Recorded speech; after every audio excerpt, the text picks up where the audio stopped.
जिसका नाम है संसाधन एवं विकास। संसाधन और विकास जो है इसको हम शुरू करेंगे। नवीकरणीय योग्य संसाधन ऐसे संसाधन होते हैं जिनकी आप पुनरुत्पत्ति कर सकते हो और इनकी प्रॉपर तरीके से मात्रा वगैरह सब निर्धारित की जा चुकी है। पृथ्वी का टेम्परेचर बढ़ रहा है, उसको हम क्या करना है, डाउन करना है ना। और हमें पर्यावरण को भी क्या करना है, पर्यावरण को भी जो है क्षति नहीं पहुंचानी, भी भूमि को उपयोग करना है। तो वहां पे आसपास जो चीजें है ना, वहां पे जैसे जलवायु कैसा है, पुरानी मृदा होती है और इसमें आपको जो है कंकड़ ज्यादा मिलते हैं, मोटे मोटे कंकड़ जो होते हैं ज्यादा मिलते हैं और ये थोड़ी कम उर्वरकता वाली होती है। परत को, जो कि सबसे उपजाऊ परत होती है, जहां पर ह्यूमस होता है, उसको उड़ा ले जाता है। नमस्कार दोस्तों, क्या हालचाल, कैसे हैं आप लोग। तो स्वागत है आप सभी का हमारी इस प्यारी सी क्लास में माइंड मैप की। तो सर आज आप क्या करवाने वाले हो? तो आज हम क्या करवाएंगे भाई, आज हम एक बहुत ही प्यारी सी चीज जो शुरू करने वाले हैं। आपका भूगोल का जो पहला चैप्टर है जिसका नाम है संसाधन एवं विकास। संसाधन और विकास जो है इसको हम शुरू करेंगे। बहुत ही प्यारा चैप्टर है, बहुत ही प्यारा अध्याय है।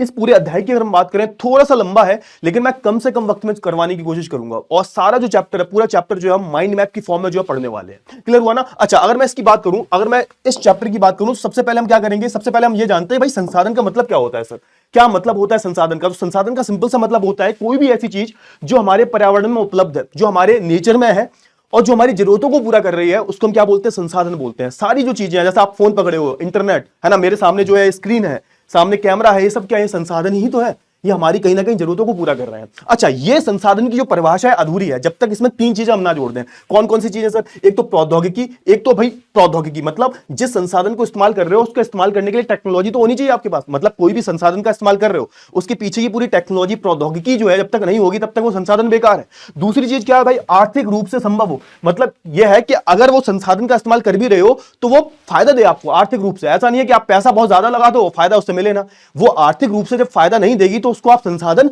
नहीं बोल सकते। और तीसरी और सबसे जरूरी, सांस्कृतिक रूप से लोग उसको अपना ले। मतलब लोग जो है उसको कल्चरली एक्सेप्ट करें। मतलब ऐसा नहीं है कि तुम बम बना दोगे उसको संसाधन बोलोगे, क्योंकि उसका हमारा समाज जो है उसको एक्सेप्ट नहीं करेगा, उसको नहीं अपनाएगा। ऐसी जो चीज हमारा समाज भी मानता हो कि ये चीज संसाधन है, उसी को आप जो है संसाधन बोल सकते हो। ठीक है ना? तो भाई संसाधन की ये परिभाषा है और इसमें आपको तीन चीजें जो है जोड़ देनी है। क्लियर हुआ? बहुत अच्छी बात है। फिर हमने क्या किया, हमने जो है संसाधन को अलग अलग भागों में बांट लिया, अलग अलग आधार पर बांट लिया। जैसे हम बात करें उत्पत्ति के आधार पर, उत्पत्ति के आधार पर बात करें, मतलब किसी भी संसाधन की उत्पत्ति कैसे हुई है, उसके दो आधार हैं। एक तो भाई जैव संसाधन और अजैव। जैव में जान होती है, अजैव में जो है जान नहीं होती। तो आप जो भी चीजें देख रहे हो आसपास, ये सब क्या है, ये सब अजैव है, इनमें जान नहीं है। मैं अपनी बात करूं, मैं क्या हूं, मैं भी एक मानव संसाधन हूं, लेकिन मैं क्या हूं, किस तरीके का संसाधन हूं मैं, तो मैं जैव संसाधन हूं। मतलब मेरे अंदर जान है। तो जिनमें जान होती है वो जैव संसाधन होते हैं, जिनमें जान नहीं होती वो अजैव संसाधन होते हैं। अच्छा, दूसरे संसाधन है समाप्तता के आधार पर, है ना। समाप्तता के आधार पर की हम बात करें तो बेटा इसमें आते हैं दो तरीके के संसाधन। एक तो होते हैं अनवीकरणीय संसाधन, एक होते हैं नवीकरणीय योग्य संसाधन। अनवीकरणीय योग्य संसाधन वो संसाधन होते हैं जिनकी आप पुनरुत्पत्ति नहीं कर सकते, है ना, जिनको बनने में बहुत समय लगा है और एक बारी वो खत्म हो गए तो फिर आप जो है उनकी पुनरुत्पत्ति नहीं कर सकते, उनको बनने में बहुत समय लगा है, तो उसको हम बोलते हैं अनवीकरणीय संसाधन, जिनका नवीकरण हो पाना बिल्कुल नामुमकिन है। जैसे हम बात करें कोल की, पेट्रोल की, गैस की, ये सब क्या है, अनवीकरणीय है। नवीकरणीय योग्य संसाधन ऐसे संसाधन होते हैं जिनकी आप पुनरुत्पत्ति कर सकते हो, है ना, जिनको आप डेली जो इस्तेमाल करोगे और जो कभी खत्म नहीं होंगे। सौर ऊर्जा, पवन ऊर्जा, ये सब क्या है, ये सब जो है आप देखोगे ये हमारे नवीकरणीय योग्य संसाधन है जो कभी नहीं जाएंगे। आप जो है प्रौद्योगिकी का इस्तेमाल कर अलग अलग रासायनिक प्रक्रियाओं का इस्तेमाल कर जो है इनको जो आप अलग अलग भौतिक रूप से इनको जो है क्या कर सकते हो, जीवित रख सकते हो जिंदगी भर के लिए, है ना। ये कभी खत्म नहीं होंगे, लेकिन अनवीकरणीय संसाधन जो होते हैं वो खत्म हो जाते हैं। चलिए हम तीसरे की हम बात करें स्वामित्व के आधार पर। मतलब कोई भी संसाधन अगर आप इस्तेमाल कर रहे हो, उस पर जो स्वामित्व है, उस पर जो अधिकार है, उस पर जो मालिकाना हक है, वो किसका है। तो आप देखोगे इसमें तीन तरीके की जो है चार तरीके के आ जाते हैं संसाधन। पहला होता है व्यक्तिगत संसाधन। व्यक्तिगत का मतलब होता है कि भैया किसी की जो निजी संपत्ति है, जैसे आपका घर हो गया, आपकी जमीन हो गई, वो आपके जो है व्यक्तिगत संसाधन है। सामुदायिक संसाधन क्या है कि जो संसाधन पूरे के पूरे समुदाय के हैं, जैसे मंदिर की बात करें, मस्जिद की बात करें, गुरुद्वारे की बात करें, सब जो है सामुदायिक संसाधन है। आपकी अगर सोसाइटी में कोई पार्क बना हुआ है तो आप उस पार्क का इस्तेमाल उस सोसाइटी के लोग ही कर सकते हैं, तो वो सामुदायिक संसाधन है ना। जैसे कब्रिस्तान की हम बात करें, शमशान घाट की हम बात करें, ये सब क्या है, ये सब भी क्या है, सामुदायिक संसाधन है। चलिए तीसरे की बात करें हम राष्ट्रीय संसाधन। राष्ट्रीय संसाधन कौन होते हैं बेटा? राष्ट्रीय संसाधन की बेटा हम बात करें ऐसे संसाधन जो पूरे राष्ट्र के होते हैं, सरकार के होते हैं, है ना। जैसे आपने देखा होगा सरकारी हॉस्पिटल की हम बात करें, मतलब वहां पर कोई भी जा सकता है, पूरे राष्ट्र, मतलब आपने टैक्स का पैसा भरा है और उस टैक्स के पैसे से जो है वो जो पूरी संपत्ति है वो खरीदी गई है ना, तो वहां पर सभी लोग जा सकते हैं। पब्लिक पार्क हो गए, हमारे सरकारी बसें हो गई, मेट्रो हो गई, ये सब क्या है, रेलवे हो गया, ये सब हमारे जो है राष्ट्रीय संसाधन है। अच्छा, अगर मैं अंतरराष्ट्रीय संसाधन की बात करूं तो अंतरराष्ट्रीय संसाधन वो संसाधन होते हैं जिन पर जो है अंतरराष्ट्रीय जो संस्थाएं होती हैं उनका उन पर जो है मालिकाना हक होता है। मतलब किसी भी देश का जो है मालिकाना हक नहीं होता, या फिर आप बोल सकते हो बहुत सारे देशों का मालिकाना हक होता है कि आप उन संसाधन का इस्तेमाल तभी कर सकते हो जब आपको परमिशन मिल जाए अंतरराष्ट्रीय संस्थाओं से। जैसे हम बात करें कोई भी ऐसा संसाधन जो 200 nautical nautical mile. Sir nautical mile क्या होता है? समुद्र में जब हम चलते हैं तो समुद्र को हम नॉटिकल माइल से नापते हैं ना, एक यूनिट है नापने की। तो 200 नॉटिकल माइल के बाद आप देखोगे, है ना, आप देखोगे कि जो भी संसाधन है वो सब किसके हाथ में आएंगे? वो सब जो है अंतरराष्ट्रीय संसाधन, अंतरराष्ट्रीय संस्थाओं के हाथ में आएंगे। क्लियर हुआ? 200 नॉटिकल माइल के बाद क्लियर हुआ? अच्छा, अब बात कर लेते हैं विकास के स्तर के आधार पर। विकास के स्तर के आधार पर हम जो है अलग अलग संसाधन है, हमारे 4 तरीके के संसाधन है। एक है हमारे संभावी संसाधन। संभावी संसाधन वो संसाधन होते हैं जिनका इस्तेमाल करने के लिए हमारे पास उपयुक्त रूप से टेक्नोलॉजी मौजूद है, लेकिन हम उसको जो है इस्तेमाल नहीं कर पा रहे, उस लेवल पर इस्तेमाल नहीं कर पा रहे। जैसे हम बात करें हमारा जो राजस्थान है, यहां पर हम जो है सौर ऊर्जा, है ना, जैसे गुजरात की हम बात करें, वहां पर आप देखोगे पवन ऊर्जा बहुत ही अच्छी लेवल पे, अच्छी मात्रा में जो है उपलब्ध है, लेकिन हम उसका जो इस्तेमाल नहीं कर पा रहे। मतलब आप देखोगे वर्तमान में उसका उपयोग उतने बड़े स्केल पर नहीं किया जा रहा। दूसरे संसाधन की हम बात करें, विकसित संसाधन। सर विकसित संसाधन वो संसाधन है इनका उपयोग हमें पता है कैसे करना है, जिनकी गुणवत्ता हमें पता लग चुकी है और उसको हम पूरी पोटेंशियल से जो है इस्तेमाल कर रहे हैं। मतलब वो पूरी तरह से विकसित हो चुके हैं, उनका सर्वेक्षण हो चुका है, उनको कितना इस्तेमाल किया जाना है ना, किस स्तर पर इस्तेमाल किया जाना है, वो सब हमारे पास है। जैसे हम पेट्रोल की बात करें, कोल की बात करें, ये सब जो संसाधन है, ये कैसे संसाधन है? ये विकसित संसाधन है और इनकी प्रॉपर तरीके से मात्रा वगैरह सब निर्धारित की जा चुकी है। ठीक है, पूरी तरह से जो है विकसित हो चुके हैं। चलिए अब भंडार की हम बात करें तो देखो कुछ संसाधन ऐसे संसाधन होते हैं जो संसाधन के लिए हमारे पास अभी उपयुक्त टेक्नोलॉजी या फिर प्रौद्योगिकी जो है नहीं है ना। जैसे हम बात करें थोड़े दिन पहले आप देखोगे हाइड्रोजन फ्यूल जो है, अब तो खैर हाइड्रोजन फ्यूल आ गया है, लेकिन बहुत सारे ऐसे संसाधन है जो हम इस्तेमाल कर सकते हैं, लेकिन उनका इस्तेमाल करने के लिए उपयुक्त रूप से हमारे पास टेक्नोलॉजी प्रौद्योगिकी है नहीं, उसके लिए मतलब टेक्नोलॉजी नहीं है हमारे पास, है ना। टेक्नोलॉजिकल जो है एडवांसमेंट अभी हमारे पास नहीं आया है। अगर हमारे पास प्रौद्योगिकी आ जाएगी, जैसे अभी हम बात करें हाइड्रोजन कार की, तो हाइड्रोजन कार जो है अभी जस्ट नई बनी है। अभी आप देखोगे बहुत महंगी महंगी कारें आ रही हैं, बहुत महंगी महंगी उसकी बसें वगैरह आती हैं, तो हर कोई इस्तेमाल नहीं कर सकता हाइड्रोजन फ्यूल जो होता है, लेकिन मे भी भविष्य में हम उसको इस्तेमाल करें, भविष्य में हमारे पास इतनी टेक्नोलॉजी आ जाए कि वो सस्ती हो जाए। क्योंकि मैंने आपको बताया संसाधन तब तक संसाधन नहीं होते जब तक वो आर्थिक रूप से संभव ना हो। तो कोई भी ऐसा संसाधन जो बहुत ज्यादा महंगा है ना, बहुत ज्यादा महंगा है, तो उसको भी आप संसाधन नहीं बोल सकते। क्लियर हुआ ना? तो मे बी ये जो भंडार है, भंडार ऐसे संसाधन होते हैं जिनका इस्तेमाल करने के लिए हमारे पास अभी टेक्नोलॉजी या प्रौद्योगिकी जो है अभी है नहीं हमारे पास। ठीक है, उचित टेक्नोलॉजी का अभाव है हमारे पास। ठीक है, संचित कोष की हम बात करें तो संचित कोष एक तरीके का भंडार का हिस्सा होता है, लेकिन संचित कोष में डिफरेंस ये होता है कि हमारे पास टेक्नोलॉजी मौजूद तो है, लेकिन वो हमने भविष्य के लिए रखी हुई है, हमारी जो आने वाली पीढ़ी है उसके लिए रखी हुई है। हम उसको जो अभी इस्तेमाल नहीं करना चाहते, उसको हम बोल देते हैं संचित कोष। टेक्नोलॉजी है हमारे पास, जैसे हम बात करें पानी से हम बिजली बनाते हैं, है ना, तो ये सब क्या है? टेक्नोलॉजी है हमारे पास, लेकिन हम उसको फुल पोटेंशियल से यूज नहीं कर रहे, हमने अपने भविष्य के लिए जो है उसको छोड़ा हुआ है, इसको हम बोलते हैं संचित कोष। ठीक है, तो ये हमारे हो गए संसाधनों के प्रकार। अब क्या हुआ भाई, हमने जो है जब इंसानों की एक आदत होती है, जब उन्हें कोई चीज मिल जाती है ना तो उसकी अति मचा देते हैं। तो हुआ ये कि भैया हमने जो है संसाधनों को जो है अंधाधुंध इस्तेमाल करना शुरू कर दिया। इससे हुआ क्या, इसके जो है बुरे प्रभाव दिखे। हमने सबसे पहले तो अपने पर्यावरण को बहुत ज्यादा दूषित करना शुरू कर दिया, जो आपको भी दिखता होगा, है ना। तो आप देखोगे ग्लोबल वार्मिंग, हमारा जो पूरा पृथ्वी जो है इसका टेंपरेचर बढ़ रहा है, और टेंपरेचर बढ़ना बहुत बेकार बात है। इससे क्या होता है, ग्लेशियर पिघलते हैं, और जब ग्लेशियर पिघलेंगे तो आप देखोगे जितने भी हमारे तटीय क्षेत्र हैं जो सब डूब जाएंगे धीरे धीरे, है ना। परितंत्र पर खतरा, जो हमारा इकोसिस्टम जो है ना, इकोसिस्टम क्या होता है, परितंत्र क्या होता है भाई, ये जो हम इंसान है, जानवर है, पूरे पेड़ पौधे वगैरह सब आप देखते हो एक परितंत्र को जन्म देते हैं। इससे कि पूरे के पूरे परितंत्र को जो है खतरा होता है, समझे आप देखोगे ना कितना पॉल्यूशन हो गया, पेड़ वेड़ काट दिया हमने, जंगल खत्म हो गए, जंगल खत्म होंगे जानवर खत्म हो जाएंगे, जानवर ही नहीं रहेंगे ना जंगल रहेंगे तो इंसान कैसे रहेंगे फिर? तो पूरे के पूरे परितंत्र को खतरा है भाई, है ना। ओजोन लेयर में सुधार, तो होता क्या भाई, आपको पता होगा हमारा जो पूरा जो एटमॉस्फेयर है जो है, इसमें अलग अलग क्या होती है, लेयर्स होती हैं, अलग अलग लेयर्स होती हैं। उसमें आप देखोगे कि हमारी एक लेयर होती है जिसमें जो है ओजोन लेयर जो है पाई जाती है। ओजोन लेयर में क्या होता है, ओजोन लेयर बेसिकली एक ऐसी लेयर होती है जो हमको बचाती है किससे भाई, जो सूर्य की किरणें आती है, यूवी रेज जो आती है उससे हमें बचाती है ना। अब उसमें क्या हो चुके हैं, उसमें सुराग हो चुके हैं। इससे होता क्या सर, उससे होता यह है कि जो भी सूर्य की किरणें आएंगी जो बहुत ज्यादा क्या होती है, बहुत ज्यादा आपके शरीर के लिए हानिकारक होती हैं, उनमें यूवी रेडिएशन होती है भाई, तो उससे क्या होता है, इससे स्किन कैंसर वगैरह बीमार होने का खतरा रहता है। तो ये चीजें हुई, है ना। और संसाधन जो है कुछ ही सीमित लोगों के हाथ में है, मतलब बहुत अमीर जो लोग हैं उनके हाथ में संसाधन है, और गरीब जो लोग हैं जो कि मैक्सिमम है, मतलब 90% ऐसे लोग हैं इनके पास कोई भी संसाधन नहीं है।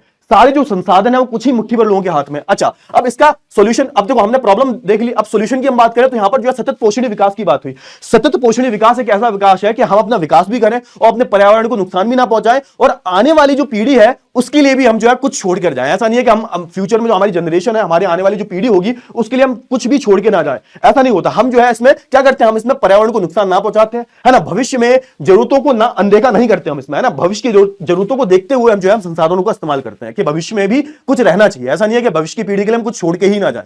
चलिए, बहुत अच्छी बात है। अच्छा, हुआ क्या, इसी को सतत पोषणीय विकास को जो है पाने के लिए हमने क्या किया, हमने 1992 में एक रियो डे जेनेरियो करके जगह है, ब्राजील में जगह है, आप देखोगे साउथ अमेरिका में जब जाओगे तो मिलेगा आपको, तो रियो डी जेनेरो करके एक जगह है, तो वहां पर क्या हुआ, वहां पर एक सम्मेलन होता है ना, वहां पर एक सम्मेलन होता है और वहां पर जो है एक, है ना, अर्थ समिट हुई थी वहां पर, पृथ्वी की समिट हुई थी वहां पर एक, यहां पर प्रॉपर तरीके से आप देखोगे बहुत सारे जो लोग हैं, 150 से ज्यादा देशों से जो लोग हैं वो आते हैं, और इसमें जो है एजेंडा 21 की बात की जाती है। एजेंडा 21, अच्छा 21 का नाम क्यों पड़ा, इसको 21 ही नाम क्यों दिया, क्योंकि यहां पर 21वीं शताब्दी की बात हो रही है, 21st सेंचुरी की बात हो रही थी।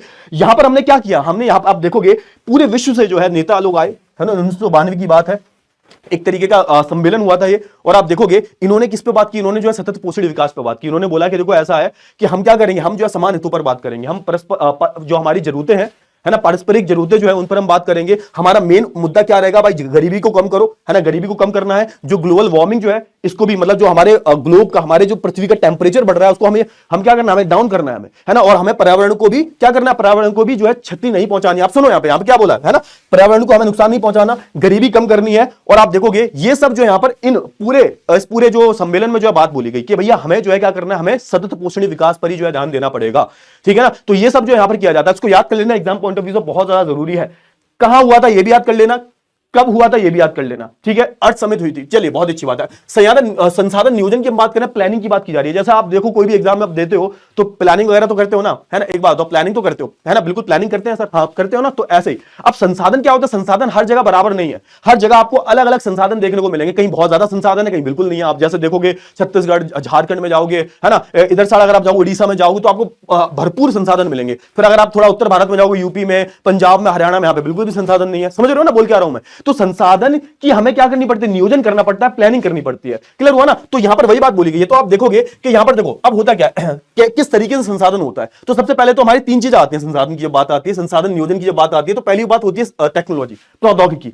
भाई टेक्नोलॉजी है या नहीं है। दूसरा है कौशल, मतलब भैया तुम लोगों से काम करवाओगे तो उनको उन संसाधनों का इस्तेमाल भी तो करना आना चाहिए, कौशल तो होना चाहिए। और तीसरी बात है संस्थागत, है ना, संस्थागत मतलब इंस्टीट्यूशन बोलते हैं उसको। अब भाई कोई ना कोई तो बड़ी बड़ी कोई ना कोई कंपनी आएगी, है ना, या फिर सरकारी कंपनी आएगी जो अपनी बड़ी बड़ी फैक्ट्रियां लगाएगी, मशीनें वगैरह लगाएगी, तो उसको हम क्या बोल देते हैं, उसको हम संस्थागत बोल देते हैं, है ना। सरकार अप्रूवल देगी तो वो सारी जो चीजें होती है वो ये यहां पर आ जाती है। तीन चीजें आती हैं। अच्छा सबसे पहली बात क्या है, पूरे देश के विभिन्न प्रदेशों के संसाधनों की पहचान करके उनकी एक पूरी तालिका बनाते हैं, हम पूरी एक लिस्ट बनाते हैं, हम पहचान करते हैं कि भाई हमारे देश में कहां कहां जो है क्या है, कहां कहां जो है पूरी लिस्ट दे रखी है ना, कहां कहां जो है संसाधन है उसकी पूरी लिस्ट निकालते हैं। फिर हमें क्या करना है, हमें देखो ऐसा नहीं है कि जहां पर संसाधन है सिर्फ वहीं का विकास हो, संसाधन का नियोजन कुछ इस प्रकार से किया जाए कि पूरे देश का जो है विकास होना चाहिए, पूरे देश का। तो हम क्या करेंगे कि अब जैसे होता क्या, जैसे मान के चलो आप जाओगे कहीं पर पानी की कमी होती है। अब जैसे आप जाओगे अरुणाचल प्रदेश में, जाओगे अरुणाचल प्रदेश में पानी की कमी नहीं, पानी बहुत है प्रचुर मात्रा में, लेकिन दूसरे संसाधन नहीं है। अब कहीं आप जाओगे जैसे राजस्थान में जाओगे, राजस्थान में आपको संसाधन देखने को मिल जाएंगे, कॉपर वगैरह देखने को मिल जाएगी आपको, लेकिन वहां पर पानी की कमी है। तो देख रहे हो ना यहाँ पे क्या है, यहाँ पर आप देखोगे अनइवन डिस्ट्रीब्यूशन है, मतलब यहाँ पर जो संसाधन का विभाजन जो है वो एक जैसा नहीं है, बटा हुआ है ना, कहीं पे कुछ है कहीं पे कुछ नहीं है। तो हमें इसीलिए जो है नियोजन करना पड़ता है। तो आप देखोगे हम क्या करते हैं, हमारे पास जो भी प्रौद्योगिकी, जो भी कौशल और जो भी संस्थाएं है ना, इनको सही तरीके से जो है इस्तेमाल करके हम जो है पूरी प्लानिंग बनाते हैं, ताकि क्या हो, ताकि हम जो है संसाधन नियोजन और विकास नियोजन के बीच में जो है सही तालमेल बिठा पाए। मतलब देश का जो विकास है ना, और हमारे संसाधन का नियोजन कुछ इस प्रकार से हो, पूरे देश का जो विकास होना चाहिए। ऐसा नहीं है कि विकास भी सिर्फ वहीं पर हो रहा है जहां पर संसाधन है, ठीक है, इसको हम बोलते हैं संसाधन नियोजन। अच्छा अब बात कर लेते हैं भू संसाधन के बारे में, क्योंकि भूमि जो है हमारी वो भी एक संसाधन है भाई। खेती वेती कहां होती है, खेती वेती, घर, सड़कें वगैरह सब भूमि पर बनी होती है। तो अब भूमि संसाधन की हम बात कर लेते हैं। देखो भूमि संसाधन में तीन जो चीजें बहुत महत्वपूर्ण है, पहला है पहाड़, दूसरा है मैदान और तीसरा है पठार। जल्दी खत्म करते हैं बेटा, बहुत कम समय में खत्म करवाना है। पहाड़ की अगर हम बात करें तो आप देखोगे हमारे भारत में 30% जो है पहाड़ी देखने को मिलते हैं आपको। अगर आप पूरे उत्तर भारत में जाओगे, है ना, अगर आप थोड़ा सा नीचे आओगे तो हमारे जो पश्चिमी घाट है, पूर्वी घाट है, यहां पर आपको पहाड़ देखने को मिल जाएंगे। क्लियर हुआ ना। कुछ नदियां भी बहती हैं हमारे भारत में, जैसे पहाड़ों से 12 नदियां बहती हैं, है ना, जिसको हम बोलते हैं हिमालयन रिवर्स, ठीक है। आप देखोगे प्रॉपर तरीके से यहां पर जो उपजाऊ मिट्टी वगैरह जो है ये नीचे लाती है, मैदानी इलाकों में जो है उपजाऊ मिट्टी लाती है ऊपर से। तो ये सारी चीज होगी। दूसरी बात करें मैदानी इलाके, मैदानी इलाकों की अगर बात करें 43% भारत में जो इलाके जो है वो मैदानी इलाके हैं। पठार क्षेत्र की अगर बात करें तो आप दक्षिण भारत में आओगे, आप दक्षिण भारत या फिर आप बोल सकते हो मध्य भारत में आओगे आप, तो आपको जो है 27% जो यहां पर पठार देखने को मिलेंगे। और पठारों से मिलता क्या हमें, तो पठारों से हमें भरपूर, क्योंकि पठार वाला जो हिस्सा है वो भारत का, दुनिया का सबसे पुराना हिस्सा माना जाता है ना, गोंडवाना पार्ट से अलग हुआ था। तो पठार वाला हिस्सा बहुत ज्यादा प्रचुर मात्रा में वहां पर जो संसाधन आपको मिल जाते हैं। तो यहां पर आप देखोगे पठार वाले इलाकों में हमें खनिज पदार्थ जो है जाके मिल जाते हैं। क्लियर हुआ। चलिए अब बात कर लेते हैं किसके बारे में, अब हम बात कर लेते हैं भू उपयोग के बारे में, कहां कहां भूमि का उपयोग होता है। तो यहां पर ये सुन लेना, सबसे पहली बात हम वनों की बात करें, वनों में मतलब भूमि का उपयोग कहां कहां हो रहा है, वनों की हम बात करें। दूसरा हम बात करें कृषि के लिए अनुपलब्ध भूमि। अच्छा कृषि के लिए अनुपलब्ध भूमि की अगर हम बात करें इसमें दो तरीके की चीजें आती है, पहली आती है बंजर और कृषि अयोग्य भूमि, ऐसी भूमि जो बंजर है ना, जहां पर जो है कुछ हो ही नहीं सकता, वो आएगी इसमें। दूसरी क्या है, गैर कृषि उपयोग के लिए जो है भूमि, जैसे मकान, सड़क। अब अच्छा, ऐसी भूमि होगी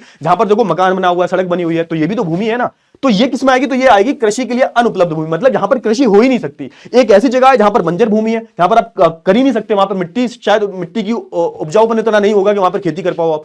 दूसरी ऐसी जगह है जहां पर घर बने हुए हैं, मकान बने हुए हैं, सड़कें बनी हुई हैं, तो जहां पर घर, मकान, सड़क बना हुआ है, तो वहां पर आप कैसे खेती कर सकते हो? क्लियर हुआ? अब तीसरे की हम बात करें, पड़ती भूमि के अतिरिक्त अन्य कृषि योग्य भूमि। अभी पड़ती भूमि के बारे में बात करेंगे हम, पड़ती भूमि के बारे में भी हम बात करेंगे। ये वाली देख लेते हैं पहले। सबसे पहले आती है यहां पर स्थायी चारागाह तथा अन्य गोचर भूमि। तो जैसे हम बात करें, आप देखते हो ना, बहुत जगह जो है चारागाह जो होते हैं अपने, है ना, अपने मवेशियों को लेकर निकल जाते हैं, हमने अपने पशुओं को चराते हैं, तो वैसी भूमि आ जाती है इसमें। अच्छा, फिर यहां पर होता है, आप देखते हो ना, आपके घर के आगे थोड़ा घेर होता है, इसमें पेड़ लगा होता है, गाड़ी की पार्किंग वाली जगह जो होती है, तो ऐसी भूमि इसमें आती है ना। विविध वृक्ष फसलों तथा उपवनों के अधीन भूमि जो शुद्ध बोए क्षेत्र में शामिल नहीं है। अब देखो यहां पे ये ऐसी भूमि होती है, जैसे आपने देखा होगा, आपके घर के आगे बहुत बड़ा बगान है ना, बगीचा है, एक पेड़ लगा हुआ है ना, एक गाड़ी पार्क है, तो ये भूमि, जैसे गांव में आप देखते हो ना घेर वेर होते हैं, तो वो आ जाती है इसमें। तीसरी की हम बात करें, कृषि योग्य बंजर भूमि जिसको 5 साल से अधिक वर्षों के लिए खाली छोड़ दिया है ना। समझो यहां पे एक ऐसी भूमि भी इसमें आती है, एक ऐसी भूमि भी इसमें आती है, इसको आपने 5 साल या 5 साल से ज्यादा के लिए खाली छोड़ दिया है, उसको हम बोलते हैं ये वाली, है ना, कृषि योग्य बंजर भूमि जिसको आपने 5 साल से अधिक के लिए खाली छोड़ दिया है। क्लियर हुआ? फिर आती है परती भूमि। परती भूमि की हम बात करें, होता क्या बेटा, होता यह है कि कुछ भूमि ऐसी होती है, कुछ भूमि ऐसी होती है कि जिनको आप खाली छोड़ देते हो। क्यों खाली छोड़ देते हो? होता क्या है कि कोई जमीन जो होती है वो अपनी उर्वरकता खो देती है, उसकी उर्वरकता को वापस लाने के लिए, उसकी फर्टिलिटी को वापस लाने के लिए आप करते हो कि आप किसी जमीन को जो है कुछ महीनों के लिए, कुछ साल के लिए जो है खाली छोड़ देते हो। क्लियर हुआ ना? तो इसमें क्या आता है, इसमें वर्तमान परती आती है, एक पुरातन परती आती है। जैसे मान के चलो आपने 1 साल या 1 साल के कम के लिए किसी जमीन को छोड़ा है, उसको हम बोलते हैं वर्तमान परती, है ना। आपने उसको 1 साल से कम के लिए छोड़ा था, उसके बाद खेती करने लगे। एक होती है पुरातन परती, जिसको आपने 1 साल से ज्यादा के लिए और 5 साल से कम के लिए जो है खाली छोड़ दिया, उसको हम बोलेंगे पुरातन परती, है ना। तो कुछ भूमि ऐसी होती है, इनको आप खाली छोड़ देते हो ताकि वो फिर से अपनी उर्वरकता को पाले। जब आप जमीन को खाली छोड़ देते हो तो बहुत समय तक जब होता है ना कि जब आपको, जब आप पे ज्यादा लोड आ रहा होता है, तो आपको थोड़ा फ्री कर देते हैं, थोड़ा रिलैक्स हो जाते हो। वैसी जमीन को भी खाली कर दिया जाता है कुछ समय के लिए ताकि वो अपनी उर्वरकता जो है फिर से ले आए। क्लियर हुआ? ये होगी। अब होता है हमारा शुद्ध निवल बोया क्षेत्र। अच्छा, शुद्ध निवल बोया क्षेत्र क्या है कि भैया आपके पास जो भी आपका क्षेत्र है जहां पर आप खेती कर रहे हो, वहां पर साल में कम से कम एक बार अगर खेती हुई है तो वो कहां पर आएगा, वो शुद्ध निवल बोया क्षेत्र में आएगा। याद रखिएगा कि साल में अगर आपने किसी अपने खेत में 3 बारी खेती कर ली, फिर भी उसको एक बारी जो है गिना जाएगा। मतलब आपका जो पूरा जो खेत है जहां पर आप खेती कर रहे हो, वहां पर साल में जो खेती हुई है ना, तो उसको एक बारी जो है काउंट किया जाएगा। क्लियर हुआ ना? और हां, अगर एक से ज्यादा बार खेती की है तो किसमें आएगा, तो सकल बोया क्षेत्र में आएगा। क्लियर हो? ग्रॉस नेट शोन, एक होता है नेट शोन एरिया जिसको हम बोलते हैं शुद्ध बोया क्षेत्र, एक होता है ग्रॉस शोन एरिया जिसको हम बोलते हैं सकल बोया क्षेत्र। शुद्ध बोया क्षेत्र में याद रखना कि भाई भले ही आपने एक खेत में जो है 3 बारी 4 बारी खेती कर ली, लेकिन वो काउंट एक बारी होगी। जो भी आपका टोटल जमीन है जिस पर आप खेती कर रहे हो, वो उसमें जो है आती है शुद्ध बोया क्षेत्र में, कि आपने 1 साल में उसमें खेती करी है तो वो गिना जाएगा, वो शुद्ध बोया क्षेत्र में आएगा। 2 बारी खेती की है तो भी एक बारी जो है काउंट किया जाएगा, 3 बारी की है तो भी एक बारी, है ना। 3 बारी काउंट किसमें किया जाएगा, जैसे 3 बारी आपने खेती कर ली तो वो आएगा सकल बोया क्षेत्र में, कि भाई सकल बोया क्षेत्र कितना, 3 बारी आपने खेती की अपने खेत में। क्लियर हुआ? तो ये हो जाएगा, ये याद रखना। क्लियर हुआ? आगे बढ़ते हैं भाई, आगे बात कर लेते हैं भारत के भू के प्रकार। तो आप देखोगे ना, यहां पर हम बात करें भू उपयोग के प्रकार की हम बात करें, तो आप थोड़ा सा देखो यहाँ पे बहुत सारे कारक होते हैं। पहला कारक होता है भौतिक कारक, है ना। अब वहां पे आप देखोगे कि भाई वहां की जलवायु कैसी है, आकृति कैसी है, मृदा का प्रकार कैसा है। अभी भैया तुम्हें खेती करनी है अगर, तो भूमि के प्रकार तो देखोगे। अगर आपको किसी भी भूमि को उपयोग करना है तो वहां पे आसपास जो चीजें हैं, है ना, वहां पे जैसे जलवायु कैसा है, तभी तो आप घर बनाओगे। वहां पर जलवायु देख के भाई पता चले बहुत ज्यादा ठंड है ना, भू आकृति कैसी है, मृदा के प्रकार क्या है, मृदा जो है वहां पे मिट्टी जो है उसका क्या प्रकार है, उसकी हम बात कर लेते हैं, है ना। और दूसरा होता है मानवीय कारक, जैसे कि हम बात करें वहां पे जनसंख्या है ना, जनसंख्या, टेक्नोलॉजी, कौशल, जनसंख्या की हम बात करें, जनसंख्या घनत्व की हम बात करें, वहां पे कितनी जनसंख्या की घनत्व है ना, संस्कृति क्या है वहां पर। तो ये सारी जो चीजें हैं वो मैटर करती हैं जब आप किसी भी भूमि को उपयोग में लाते हो। एक तो भौतिक कारक है, दूसरे कौन से कारक है, मानवीय कारक, याद रख लेना। ठीक है, आगे हम बात करें। अच्छा, अब क्या हुआ भाई, अब हुआ ये कि भूमि अवक्रमण और संरक्षण के उपाय। अब हुआ क्या, धीरे धीरे हमने क्या करना शुरू कर दिया, भूमि का जो है हमने बहुत ज्यादा दोहन करना शुरू कर दिया। तो भूमि में भी आपको जो है भूमि की जो क्वालिटी है ना, भूमि की जो आप बोल सकते हो उर्वरकता जो है वो भी कम हो गई, है ना, उसकी क्वालिटी जो है डिग्रेड हो गई, कम हो गई बहुत ज्यादा, है ना। हमने क्या किया, हमने वनों की बहुत कटाई की, अति पशुचारण किया हमने। अति पशुचारण का मतलब क्या होता है कि भैया जब किसी भी खेत में, है ना, बहुत ज्यादा क्या होगा, बहुत ज्यादा जो जब चरवाएंगे तो क्या होता है, तो होता यह है कि मिट्टी कमजोर हो जाती है। है ना, क्योंकि भाई जो पशु जो होते हैं जब खाते हैं तो चम्मच से तो खाते नहीं है वो, है ना, वो मुंह से सीधा उखाड़ते हैं, ठीक है ना, तो जड़ कमजोर हो जाती है, मिट्टी ढीली हो जाती है, क्योंकि जो घास वगैरह जो होती है ना मिट्टी को बांध के रखती है। क्लियर हुआ। खनन की हम बात करें, खनन से खोखली होती है जमीन, उत्खनन वगैरह ये हो गए। अच्छा, इसका सॉल्यूशन भी वही है, वन लगाओ भाई, है ना, चारागाहों का समुचित प्रबंध करो, है ना। अब ऐसा नहीं है कि कोई भी कहीं भी जाके चराने लगेगा, कांटेदार झाड़ियां लगाकर क्या करो, रेतीली टीलों पर स्थित बनाओ। अब होता क्या, कांटेदार झाड़ियां जो होती हैं इससे क्या होता है, इससे होता ही है कि आपकी जो मृदा जो होती है, आपकी मिट्टी जो होती है वो बनी रहती है टस से मस, है ना, क्योंकि ये जड़ों से बांध के रखती है। अगर हम बात करें बंजर भूमि का उचित प्रबंधन करो। क्लियर हुआ। सिंचाई का समुचित प्रबंधन, ऐसा नहीं है कि तुम बहुत ज्यादा सिंचाई करोगे, ज्यादा सिंचाई करने से भी जो है मिट्टी खराब हो जाती है। क्लियर हुआ। तो ये सारी चीजें, फसल की सही तरीके से कटाई करो, ये सारी जो चीजें आपको, है ना, वृक्षारोपण करो। आपने देखा होगा सड़क पे जब आप जाते हो तो आपको पेड़ वेड़ लगे मिलते हैं, हाँ, हाईवे पे जाते हो बीच में पेड़ लगे मिलते हैं, तो ये सारे जो है उपाय हैं। मृदा संसाधन की अगर हम बात करें तो मृदा भी एक संसाधन, मृदा मतलब मिट्टी जो है, मिट्टी भी एक संसाधन है, इस पर आप खेती करते हो, है ना। तो आप देखोगे मिट्टी में, आप देखोगे कई सारे तरह के कारक होते हैं, तापमान, पानी का भाव, मिट्टी आपको हर जगह एक जैसी नहीं मिलेगी, है ना, अलग अलग जहां पर जैसी जलवायु होगी आपको वैसे ही वहां पर जो मिट्टी देखने को मिलेगी, है ना। वहां का तापमान, पानी का भाव, पवन, भौतिक और रासायनिक परिवर्तन का भी जो है योगदान होता है किसी भी मिट्टी को बनाने में, ठीक है ना। तो मिट्टी की हम बात करें तो इतनी सारी मिट्टी आपको जो है देखने को मिलती है, जलोढ़ मृदा, काली मृदा, लाल मृदा, लैटेराइट मृदा, मृतली मृदा, वन मृदा, इसके बारे में पढ़ लेना, ठीक है ना। जैसे हम बात करें जलोढ़ मृदा के बारे में, जैसे मैं जलोढ़ मृदा के बारे में बात करूं तो जलोढ़ मृदा की अगर बात करें तो उत्तर भारत में आपको जलोढ़ मृदा देखने को मिलेगी, है ना। इस मिट्टी को अगर हम बात करें इसके समय के अनुसार, आप, है ना, समय के अनुसार इसको दो भागों में बांटा गया है, पुरानी जलोढ़ और नई जलोढ़। पुरानी जलोढ़ की अगर हम बात करें तो ये मृदा जो होती है पुरानी मृदा होती है, और इसमें आपको जो है कंकड़ ज्यादा मिलते हैं, मोटे मोटे कंकड़ जो होते हैं ज्यादा मिलते हैं, और ये थोड़ी कम उर्वरकता वाली होती है। वहीं मैं नवीन जलोढ़ मृदा की बात करूं, उसको हम खादर भी बोलते हैं, ये बहुत ज्यादा जो है क्या होती है, बहुत ज्यादा जो है उपजाऊ होती है ना, जहां बाढ़ वाले क्षेत्र होते हैं वहां पर ये पाई जाती है। अच्छा, याद रखना इसमें जो है जलोढ़ मृदा में पोटाश, फॉस्फोरिक एसिड वगैरह, चूना वगैरह पाया जाता है। अगर मैं बात करूं काली मृदा के बारे में, काली मृदा आपको जो है कहां मिलेगी, तो आपको जो है ये दक्कन वाला जो एरिया है, ये हमारा पूरा जो है ना, ये जो हमारा महाराष्ट्र, गुजरात, सौराष्ट्र वाला जो एरिया है, यहां पर आपको जो है देखने को मिलेगी। इसको रेगन मृदा भी बोलते हैं, और कपास की खेती के लिए बहुत ज्यादा उपजाऊ होती है ना। ये कैसे बनी है भाई, तो ये आग्नेय चट्टानों से टूट टूट कर बनी है, इसलिए इसका रंग जो है काला है ना, ये लावा से मिलकर बनी हुई है। चलिए आगे बढ़ते हैं। लाल और पीली मृदा के बारे में बात करें तो ये कहां मिलेगी आपको, लाल और पीली मृदा के बारे में बात करें तो आपको ये प्रॉपर ये दिख रहा है ना, ये यहां पर, है ना, जैसा उत्तर पूर्वी भारत की बात करें हम थोड़ा सा, है ना, जाओगे आप, हमारे मध्य भारत की बात करें, अगर थोड़ा दक्षिण भारत की हम बात करें तो यहां पर ये मिलेगी, केरल, कर्नाटक, तमिलनाडु या मध्य प्रदेश, उड़ीसा, ऐसे आपको क्षेत्र में जो मिलेगी, है ना। यहां पर आप देखोगे लैटेराइट मृदा जो होती है, बेटा लैटेराइट मृदा की बात हो रही है, लैटेराइट मृदा की बात हो रही है, लैटेराइट मृदा है ना। अब लैटेराइट मृदा का मतलब क्या होता है, लैटेराइट का मतलब होता है ईंट जैसा। अब होता क्या है, जहां पर ज्यादा बारिश होती है, जहां पर बहुत ज्यादा बारिश होती है, वहां पर क्या होता है, वहां पर होता है कि मिट्टी की जो ऊपर वाली लेयर जो है ना घुल जाती है ना। आपको इस मिट्टी में क्या होगा, मिट्टी में आप देखोगे लैटेराइट मृदा में ह्यूमस बहुत मिलता है ना। ह्यूमस क्या होता है भाई, जो ह्यूमस बेसिकली आप देखोगे ना, जो पत्ते होते हैं, पेड़ होते हैं, वे सड़ जाते हैं, खाद की तरह काम करते हैं। अब क्योंकि बारिश हो गई तो ये ऊपर का ह्यूमस जो है वो बह जाएगा, तो इसमें ह्यूमस बहुत कम होता है, और जो कि मिट्टी के लिए बहुत जरूरी होता है। तो कहने का मतलब ये ज्यादा उपजाऊ मिट्टी नहीं होती, इसमें खाद वाद का इस्तेमाल करके इसको ज्यादा उपजाऊ बनाया जाता है। लैटेराइट मिट्टी की बात करूं, लाल और पीली मृदा नहीं है, ठीक है ना। मरुस्थलीय मृदा की हम बात करें तो आप देखोगे जो हमारे मरुस्थलीय क्षेत्र है, इनमें जो है मृदा देखने को मिलती है, जहां पर तापमान बहुत ज्यादा होता है, बहुत ज्यादा तापमान होता है, और जहां पर बारिश बहुत कम होती है, तो मिट्टी जो है टूटने लगती है। और आप देखोगे उसमें जो सॉल्ट होता है, मतलब खारा, मतलब जो आप बोल सकते हो नमक का जो कंटेंट जो होता है ना, नमक बहुत ज्यादा होता है ऐसी मिट्टी में। तो आप देखोगे जो मिट्टी जो होती है फूटने लगती है, क्योंकि इसको नमी मिलती नहीं है। तो आप देखोगे मिट्टी जो होती है वो रेतीली बन जाती है, इसको हम बोलते हैं मरुस्थलीय मृदा। कहां मिलती है सर, राजस्थान में जाओगे आप और गुजरात में जाओगे, वहां पर आपको जो है देखने को मिलेगी। फिर आती है हमारी वन मृदा। वन मृदा कहां पर मिलती है, वन मृदा आप देखोगे कि आपको पहाड़ी इलाकों में मिलती है। ये भी दो तरीके की होती है, एक तो जैसे आप ऊपर जाओगे तो ऊपर जो मृदा मिलेगी आपको वो ज्यादा उपजाऊ नहीं होगी। क्यों, क्योंकि बेटा ऊपर ढलान होती है, और ढलान से जितने भी बारिश वारिश हुई, ढलान हुई, बारिश, हवा वगैरह आई, तो जितने भी ऊपर की जो परत है वो सीधी नीचे आ जाती है ना। तो जो नीचे वाला, जो हमारा जो घाटी वाला जो इलाका होता है, ये तो उपजाऊ होता है, लेकिन जैसे आप ऊपर जाओगे तो ऊपर जो है उपजाऊपन इतना नहीं मिलेगा। क्यों नहीं मिलेगा, क्योंकि मैंने बता दिया आपको, बर्फ गिरती है ना, आंधी आती है, बारिश होती है, तो पूरा जो मिट्टी जो है नीचे, मिट्टी जो उपजाऊ मिट्टी जो होती है ऊपर की, वो नीचे आ जाती है। मिट्टी की जो ऊपर वाली लेयर होती है वो नीचे आ जाती है। क्लियर हुआ। ये हो गया हमारा मृदा अपरदन की हम बात करें तो भैया मृदा अपरदन क्या है भाई, तब जब मिट्टी में कटाव आने लगता है उसको हम मृदा अपरदन बोलते हैं। कटाव आने की प्रक्रिया को ही हम क्या बोलते हैं, मृदा अपरदन बोलते हैं। अच्छा, क्यों होता है ये, तो ज्यादा पेड़ काटोगे तो क्या होगा, मिट्टी जो है जब ज्यादा पेड़ काटोगे तो जड़ें कमजोर होंगी तो मिट्टी बहने लगेगी, है ना। सघन कृषि की अगर हम बात करें, ज्यादा कृषि होती है तो पानी जो होता है वो ऊपर वाली परत को, जो कि सबसे उपजाऊ परत होती है, जहां पर ह्यूमस होता है, उसको उड़ा ले जाता है। अति पशुचारण की अगर हम बात करें तो अति पशुचारण क्या है भाई,